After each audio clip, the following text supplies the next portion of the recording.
Assalamualaikum. Selamat datang ke Borak Kencang Podcast. Okay, so hari ni topik yang kita nak sentuh adalah sesuatu yang orang tak sedar. Okay, sesuatu yang orang tak sedar kita buat hari-hari dan sebenarnya perkara yang kita buat tu perlahan-lahan merosakkan mata, tapi kita masih rasa benda tu biasa je. Okay. Wow. Okay, menarik. Dan hari ni kita masih lagi dengan tetamu istimewa kita, iaitu Dr. Hazlita. Okay, pakar oftalmologi. Jadi hari ni apa khabar doktor? Alhamdulillah. Sihat. Okay. So doktor, kita nak tanya macam Hani cakap tadi lah, kebanyakan benda ni kita buat hari-hari, tapi kita tak sedar dan kita rasa macam biasa je benda tu. Tak ada effect pun kan. So ada few soalan nak tanya dekat doktor sebagai pakar oftalmologi. Hari sebenarnya susah sebab pakar mata je lah. Lagi pun rasanya mesti ramai juga tak tahu ni. Pakar mata. Kita sebut pakar mata ya. Okay, so ada few yang nak tanya dekat doktor, apa benda yang selalu kita buat setiap hari yang sebenarnya rosakkan mata kita tapi kita tak sedar. Okay, so salah satunya nak tanya, adakah main phone dalam gelap tu bahaya doktor? That's a very good question. Very relevant. Terima kasih tanya soalan tu. Betul. Main phone dalam gelap sangat bahaya untuk mata. Okay, dia tak menyebabkan mata kita permanently blind, okay, tetapi dia boleh menyebabkan mata kita sangat strain, sangat stress, okay. So mata kita bekerja dengan lebih kuat, okay, dalam keadaan gelap, which is not good. Alright. So bila mata kita penat, okay, jadi kita nak fokus keesokannya ke apa ke, not very good lah kan. Ya. And also the bright light daripada phone tu sendiri dalam keadaan gelap pun not so good lah untuk mata kita. Okay. Ada studies yang menunjukkan bahawa some of the light from the phone tu memang boleh harmful kepada mata. Okay. So jadi kalau misalnya dia sangat terik dan kena pada mata, boleh merosakkan lah juga. Okay.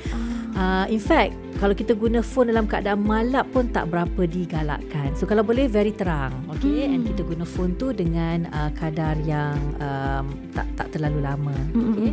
Now sometimes phone ada night mode. Perasan tak Hani? Yes. Dia akan malapkan sikit phone tu, okay, supaya tak terlalu kuat kepada mata kita. Dia punya brightness lah ya. Betul. Kalau you notice ada night mode in some of the phones. Kebanyakan phone sekarang ada. So bila you merasa night mode tu dia dim sikit dia punya light kan. Tapi kadang-kadang bila dim tu kita pula kena fokus lebih lah pula kan kepada benda tu. So penat lagi lah mata kita juga. Okay. Sebaik-baiknya kita jangan tengok langsung lah dalam gelap. That's the best. I see. Maknanya tak. Tapi doktor, macam mana pula kalau macam yang ada setengah screen sekarang kan ada teknologi yang macam blurry ke apa semua tu, kata boleh nikah mata itu. Okay, so there's two schools of thought. Ada setengah-setengah studies yang mengatakan blue ray from the phone tu memang harmful. Tetapi ada setengah-setengah study yang tak menunjukkan bukti bahawa betul-betul harmful ke tidak. Okay. Tapi pada saya, kalaulah ada sesuatu yang mengatakan is harmful, kenapa kita nak cuba juga, exposekan diri kita kepada sesuatu yang mungkin bahaya. Okay. And also amalan-amalan untuk tengok dalam gelap ni tak bagus juga. Daripada dulu pun kan, kalau kita nak baca buku ke apa kan kita kena pasang lampu terang-terang, jangan tengok dalam gelap-gelap kan, walaupun bukannya phone kan. Betul. Kita selalu dinasihatkan agar jangan tengok dalam gelap supaya mata kita tak strain. Okay. Of course amalan untuk melihat phone ni pada gelap-gelap ni sebelum kita tidur lah. Betul tak? Jadi di samping juga mata kita strain, okay, otak kita juga tak rehat.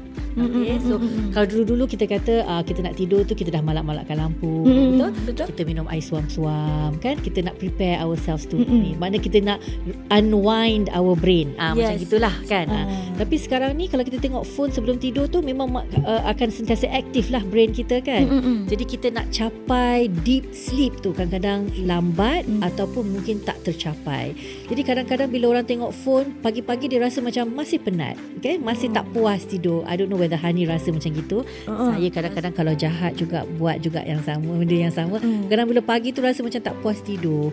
Jadi kemungkinan besar, okay, otak kita tak rehat sepenuhnya. Okay, kalau kita terus daripada phone tu dah terlelap dengan phone sekali kan. Jadi brain kita tak unwind kan. Saya rasa tu ramai lah buat doktor yang very tidur bad. dengan phone. Sebab sekarang ni handphone tu, dulu saya rasa handphone tu dia adalah macam kehendak, tapi sekarang dah jadi keperluan. Handphone tu boleh katakan handphone budak-budak pun dah ada phone. Saya selalu bagi nasihat kepada pesakit lah antara cara-cara yang terbaik untuk phone okay, pertama, jangan guna phone terlalu lama, not more than 20 minutes at the same time. Boleh kita tengok screen so lepas tengok 20 minit berehat sekejap, at least for 20 seconds, tengok jauh-jauh, rehatkan mata, lepas tu sambung balik. Okay, itu satu. Yang kedua, jangan tengok dalam gelap. Okay, so itu memang satu benda yang saya minta mereka jangan buat. Lagi satu, kalau boleh tutup phone 2 jam sebelum tidur. Hani boleh buat tak? Some people say 1 hour before. No phones 1 hour or 2 hours before is even better. Jangan tengok phone 1 hour, hanya tengok phone 1 hour selepas bangun. Bangun pun jangan sedar-sedar terus ambil phone kalau boleh. Maknanya kita kena persiapkan diri. Kena juga. Betul, and sering pakai ubat mata supaya mata kita tak kering. Eye drop. Yes, eye drops. So patient-patient kadang-kadang bila saya cakap 2 jam sebelum tidur jangan main phone tu, semua dah mengeluh lah. Alamak, macam mana nak buat tu? Rasanya tu yang paling berat. Doktor tahu tak, sebenarnya saya rasa sebab phone kita ada notification. Saya kalau nampak notification tu pop up, kena saya tengok rasa kan. macam apa tu. And people find that kalau misalnya sebelum tidur kan scroll. Masa tu lah orang scroll kan. Jadi masa tu lah dia rasa dia unwind. Masa tu lah dia rasa relaxkan diri. Tapi sebenarnya when you look at those things, your brain is very active, So dia tak unwind, dia macam sentiasa aktif kan. Oh, nak beli tu, nak beli ni. Oh, ni cantik. Oh, ni besok dah beli kind of thing. So tak ada rehat. Faham. Maknanya dia tidur tak ada masih. Betul. Oh, jadi 2 jam doktor. So 2 jam sebelum, kalau 2 jam sebelum tidur jangan tengok phone. Kalau boleh. Ada tips ke doktor macam mana nak stop notifications, as you said. Jangan ada banyak bunyi langsung-langsung. Find something else to do. Memenuhi waktu itu, berborak ke ataupun TV is fine. I rasa still can cause a lot of activity to the brain. Okay, tapi sometimes you can unwind because it's not direct, kind of thing. Yes. And then so kadang-kadang cerita kita just take layan aja kan, kind of thing. Tapi kalau kita tengok benda-benda dalam phone ni, it's actually making us think, making us rangsang kan, things like that. Itu yang menyebabkan otak kita sentiasa berfikir, aktif and things like that, you see. Kalau nak elakkan phone, kita makan. Boleh juga. Tapi lah kan, you're not supposed to eat before you sleep also. Okay. Itu lagi lah, tak boleh. Tips yang jangan ikut je guys. Kalau nak pada orang-orang Islam mungkin berzikir ke, terbaik and all those things betul. Okay. Selalunya orang cakap kalau misalnya mula nak berzikir dah mula penat kan, mengantuk kan. Yang baik-baik lah yang selalu buat mengantuk bila tengok TikTok ke apa kejam-kejam kan, pejam mata tertegang. Astaghfirullah. Okay. Alright. So selain daripada tengok handphone waktu gelap, saya rasa tu kebanyakannya you guys pun buat, semua orang pun buat. Doktor rasa apa habit yang paling teruk lah, yang ramai orang buat tapi tak sedar? One of them is gosok mata. Okay, sometimes people tak perasan mata tu, dia gosok mata dia. Okay, mata kita kalau kering ke ataupun ada alahan ke, kita selalu gosok mata. Dan of course kalau kita gatal, kita nak gosok kan. Macam mana nak elak tu? Tak boleh nak elakkan. Kadang-kadang kita kena cuba be aware of it lah, kind of thing. So try not to gosok mata. Pegang-pegang mata ni not so good actually, bila menyebabkan infection pada kelopak mata. Okay, kalau misalnya tonyoh sangat-sangat tu boleh dapat cala-cala mata. So that's not good. Okay, lagi satu yang saya perasan also, sekarang ni orang kalau misalnya kata datang sebanyak dry eyes, kering mata. Mata kering. Ada kajian menunjukkan bahawa orang tak kelip mata. Okay, especially kalau guna komputer. I don't know whether Hani perasan, bila kita guna komputer kita duduk tengok, kita lupa nak kelip. Okay, jadi bila kita tak kelip mata tu, air mata kita yang sedia ada kat mata tu tersejat. Okay, jadi mata kita akan rasa pedih-pedih, kadang-kadang berair, kadang-kadang merah dan penat. Okay, so jangan lupa kelip mata. Ya Allah, saya baru tahu. Sesuatu yang kita ambil for granted. Okay, sebab kadang-kadang kita terlalu asyik dengan sesuatu. In fact, saya perasan masa saya buat PhD dulu, asyik tulis PhD, kadang-kadang tiba-tiba kenapa mata kita berair? Oh, rupanya saya lupa nak kelip. So kadang-kadang kita kena ingatkan diri kita nak kelip mata. Jangan, okay, itu dia punya tagline. Jangan lupa kelip mata. Bukan mata ambil mudah kan? Betul. Tetapi Kita ambil sebenarnya betul berlaku. Jangan ambil mudah, ya betul. Itu memang habit yang maknanya lupa kelip mata. Satu lagi, selalu gosok mata. Betul. Sebab kita bukannya semua tempat ada air kan, doktor nak cuci tangan, nak make sure tangan bersih. Betul. So kalau boleh elakkan juga pegang tangan kalau ada dekat luar. Betul. You tak pasti tangan you bersih ke tidak, so avoid untuk pegang mata. Exactly. Alright. So memang input yang sangat berguna. Saya pun baru dengar juga. Saya cakap, oh okey. Nampak kecil doktor nampak kecil tapi macam bahaya juga.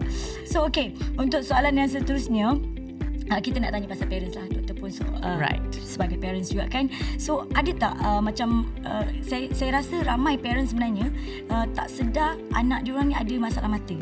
And ada pengalaman tak doktor? Ada pengalaman macam sometimes parents rasa macam anak tak perform, right? Ataupun dia rasa macam tak boleh tak perform, tak boleh nak ikuti kelas and things like that. Mungkin disebabkan mereka kabur, okay? Ataupun tak nampak. Okay. Now, disebabkan handphone jugalah, disebabkan gadgets. Okay, dia sebenarnya bukan gadgets lah. Bila kita tengok benda yang dekat, okay, dia boleh menyebabkan kanak-kanak itu terpaksa pakai cermin mata. Kita panggil develop myopia. Okay, bila kanak-kanak dalam peringkat awal, okay, mata dia masih lagi sedang membesar. Okay, bila dia banyak guna benda yang dekat, mata tu menjadi panjang dengan cepat, dengan kadar yang cepat. Okay? Jadi bila mata jadi panjang dengan kadar yang cepat, mereka memerlukan cermin mata. Okay?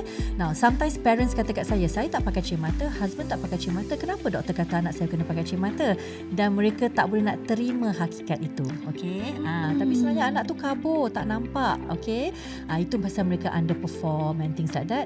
Dan disebabkan oleh gadget. Okay.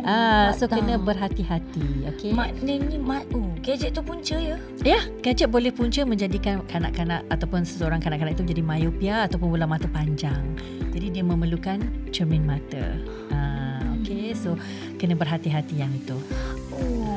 Okey, lagi satu macam tadi kita cakap parents marah, maknanya anak dia tak nampak. Jadi bila tak nampak, dia jadi tak faham apa yang cikgu ajar, something like that. So parents akan assume yang sebab kau tak nak belajar sebenarnya. Macam itulah. Something like that lah, kemungkinan. Rupanya tak nampak. So bahaya juga maknanya kalau you guys kalau macam ada parents yang kalau ada anak cakap mungkin cikgu cakap anak tak fokus ke apa, mungkin kena tanya dekat anak. Betul kan? The other thing is that saya always sarankan kepada ibu bapa sebelum anak nak masuk alam persekolahan and transition from a different alam persekolahan to another, maksudnya tadika.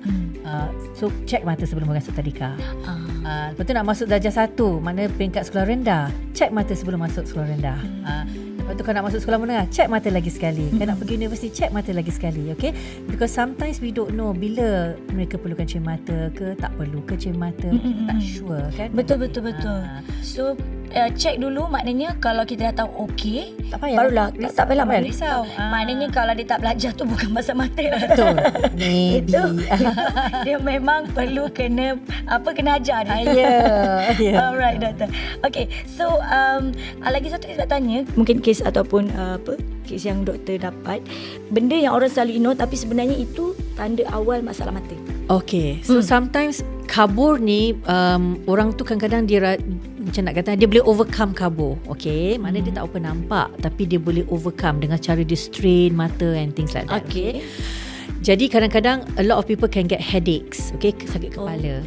Sakit kepala especially kat bahagian depan ni, okay, ataupun di sekeliling mata, dia rasa mata dia berat sangat, okay.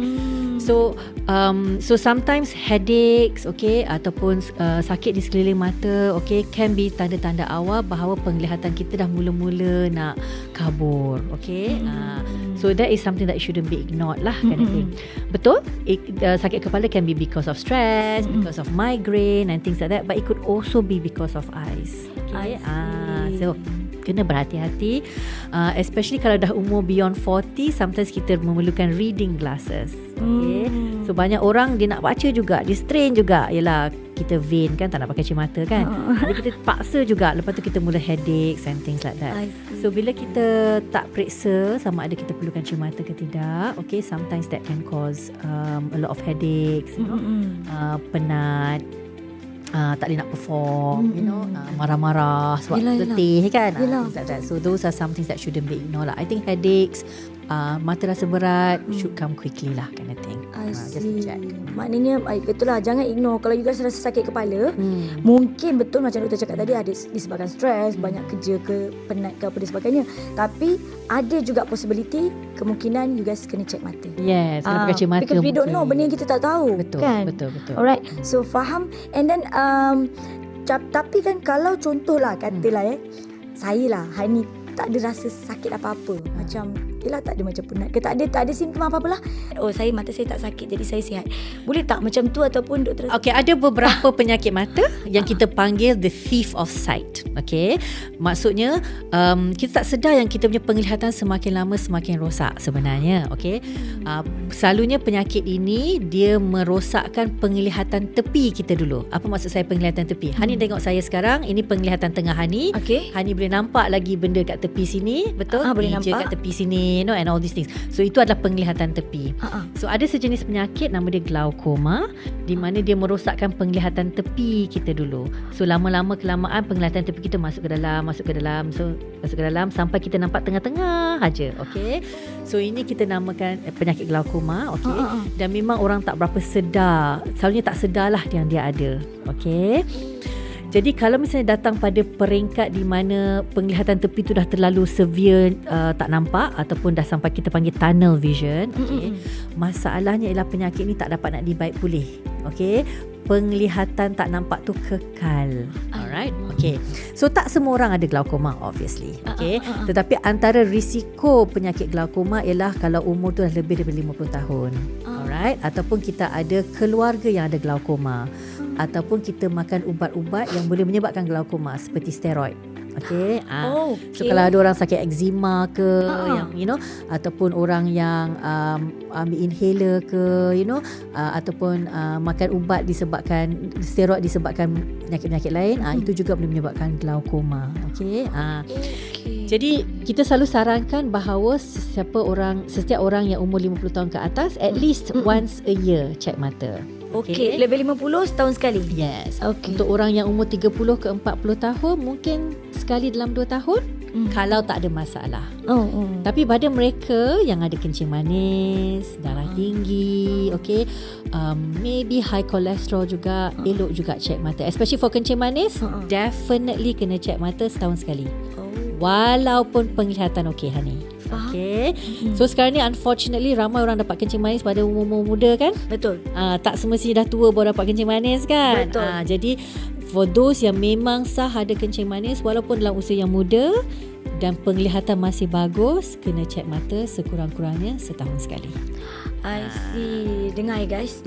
Maknanya tak semestinya kalau tak ada simptom, tak semestinya kita mata okey. So the best way adalah kita buat pemeriksaan mata juga. Betul. Untuk memastikan mata kita sihat, dalam keadaan baik ataupun sihat lah. I mean, we are also advised to have a complete health check kan? Betul. Complete health check tu at least once a year. Betul tak? Betul. Ataupun in fact once a year, right? Medical check up medical check up. So kenapa kita tak boleh check mata juga? Mata kita adalah part of our body. Okay? Yes. So we should check our eyes as well. Betul.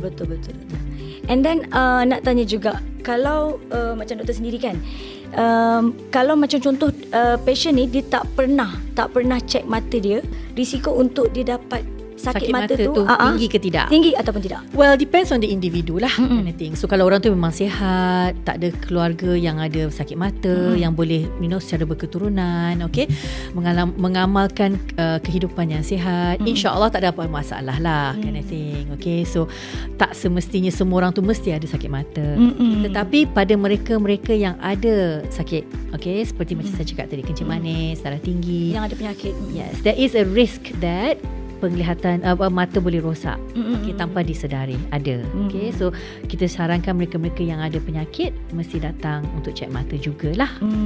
Ya, faham. Those yang ada family history terutamanya, they should have their eyes checked lah. At least once a year, to pastikan bahawa tak kena pada kita, pada diri sendiri.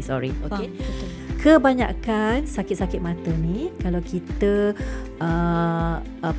kenal pasti ataupun detect awal, kebanyakannya kita boleh rawat dengan segera sebelum kerosakan atau kerosakan atau kehilangan penglihatan yang kekal berlaku. So kita boleh avoid. A lot of things are preventable. Let's put it that way lah. Cuma orang tu nak kena pergi sekejap je jumpa cek mata. Macam gitu. Faham? Kita dah sampai ke penghujung. Dah sampai ke penghujung. Sebab mungkin jawapan kita cepat jawapan tu cepat, mampat dan padat. Okay, so kita dah sampai ke penghujung podcast. Kita simpulkanlah, kita ringkaskan balik kita punya episod kali ni. So kadang-kadang masalah mata ni bukan datang daripada benda yang besar. Dia adalah daripada benda yang kecil yang kita ignore. Betul. So you guys jangan lupa sentiasa jaga mata. In fact, kalau misalnya ada apa-apa masalah lah, kalau rasa tak selesa ke apa, datang cepat-cepat jumpa doktor. Okay. Jangan ambil mudah. Jangan ambil mudah. Okay. So you guys, kita jumpa lagi untuk next episode insya-Allah dalam Borak Kencang Podcast. Terima kasih. Assalamualaikum dan bye-bye. Bye. Eye Care Specialist leads the